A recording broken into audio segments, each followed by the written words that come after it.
Hi everyone, welcome to episode 6 of my life as an empath. My name is Eli, and in this series, my goal is to share what my experience has been living as an empath and a high sensitive person, what that looks like, the good, the bad, and the in between. I am in the woods right now. It is a very cloudy day here in the Boston area, but it's kind of quiet up here. This is my go-to place when I want to relax and enjoy nature, which I'm a big nature person. And yeah, I hope that you like these videos. Leave a comment. Thank you for the new subscribers. Please subscribe if you can. And yeah, comment, share. And if you have any questions, let me know. I'll be sure to answer them as soon as I can. And let's move to the topic. So, what's the difference between being an empath and a high sensitive person? So, for a high sensitive person, we're more attuned to stimuli, right? So to outside things. And one of the definitions that I found were they're deeply attuned to sensory and emotional stimuli, right? So the outside things affect us. For example, sounds, like loud sounds. Um, and I bring that one up first because I am the type of person and it's been getting worse as I get older, where if I hear a sound that I've never heard before, I freak out. I literally freak out. For example, there was one time that I was sleeping and I was waking up by a weird sound that was almost like a rocket, like a plane. It was scary. It was eerie, and of course, here I am thinking like, "Oh my God, what is this thing? Is it a plane that is gonna crash?" Like it was. I went there. My mind went there immediately. It was crazy, but I got scared. Also, like if people like unexpected sounds, like people slamming doors. I have roommates. I live with roommates, and sometimes they make some noises. And these are noises that are common, right? If you close doors or walk down up and down the stairs, whatever. These are house sounds. I still jump. I still like go like this. I still get startled. So there's that. Also, I've noticed. When I go to watch movies at the theater, there's a lot of sounds there that always get me, scared. Like they scare me. I jump. I get, my nervous system like just gets really. I mean, it just I start shaking inside. Like I could feel it in my stomach. All like usually, one of the movies that I just saw recently was the movie from Ryan Gosling, Project Hail Mary. And listen to this. This is crazy. And my therapist was laughing because she knew exactly what I was going to say. But the movie was really good, right? It's a good movie. It's very popular. It's making a lot of money. And it's really good, right? But I freaked out with all those space scenes. And I'm not gonna spoil it, but it's a space movie in a sense, right? But boy, when I put myself into Ryan's position, right? Because this is what empaths do, right? We do that a lot. And high sensitive people, we're very attuned, right? Like so, when Ryan was there in the ship, like I was there with him. Like I felt like I was the one driving the ship or whatever, right? And but this space thing was what freaked me out. And I remember going to my therapist, and I told her, I was like, listen, I just went to see this movie and something happened. And she immediately said to me, the space thing, right? Being in space. And I started laughing so hard because I was like, how the heck did she know that? But I've been with her for like 10 years now. So, of course, she knows me. And yes, so that freaked me out, just being in space and not knowing what's after space. And I don't want to think about it right now because I just got goosebumps right away, right?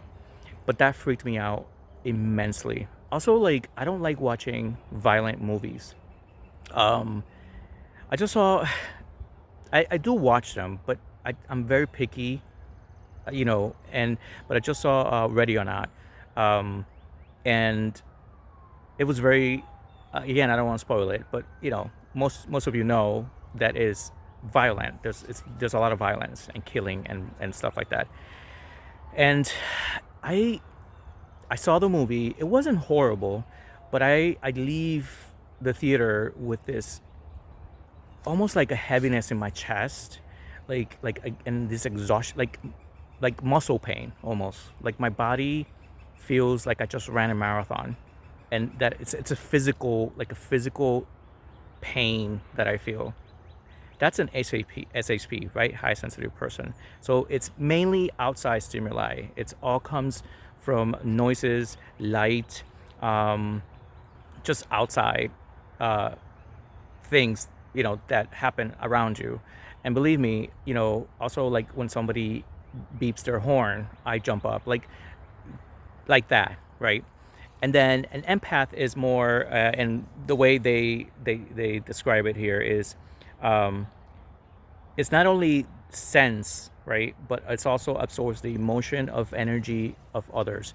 So in other words, it's more, it's more energy wise, it's more emotional, right? For empaths, we feel, like if somebody is excited, we feel it in our nervous system, in our body. If somebody is sad, we feel that sadness. So it's more, like it says here, um, it's more emotional, when it comes to empaths. It happens with animals. Like when I see an animal hurt, um, it I feel it. I feel the pain, and it makes me sad. It makes me very emotional, and then I go to the, I want to save them kind of mode, right? That empaths usually go to. We go to that rescue mode. I want to rescue them, because I feel their pain, um, and I feel it in my body, and I feel it in my nervous system. Uh, so yeah, it happens with that as well. It happens with nature, like, believe it or not, if I see news of like, they're building a brand new community in an area where there's like, so like a wooded area, right? There's like a park or nature reserve, or not a reserve, because if it's a reserve, they will probably won't allow it. But like, you know what I'm saying? Like, or they go and um, destroy half of a mountain to build, houses, or a bridge, that's gonna run through, like all that. I feel that, like, it hurts me, it makes me sad. I'm not kidding. It's so interesting because I've been called dramatic before, a lot, very dramatic, right? It's like, you're so dramatic, and it's interesting because I don't care now, right? Finally, thank God, it took me a very long time to not care that people call me dramatic. But now I understand. I always knew that it wasn't dramatic, and it hurt me. It hurt me that people call me dramatic, because I'm like, I'm not dramatic. I'm just passionate about things. But a lot of folks never understood that, um, coming from me at least, right? Uh, but it's because I care for it. It's not drama. It's that, it bothers me. It makes me sad. It makes me emotional. So that's the empath piece, right? Uh, so I think the hardest thing for me is the fact that I have both, right?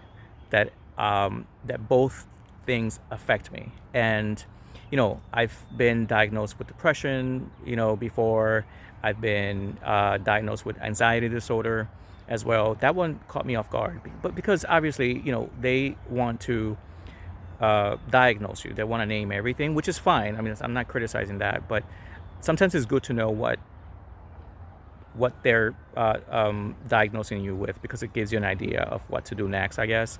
Um, but yeah, it's interesting that I've been diagnosed with that, and now I understand why. Of course, I'm anxious all the time because I'm both an empath and a high sensitive person.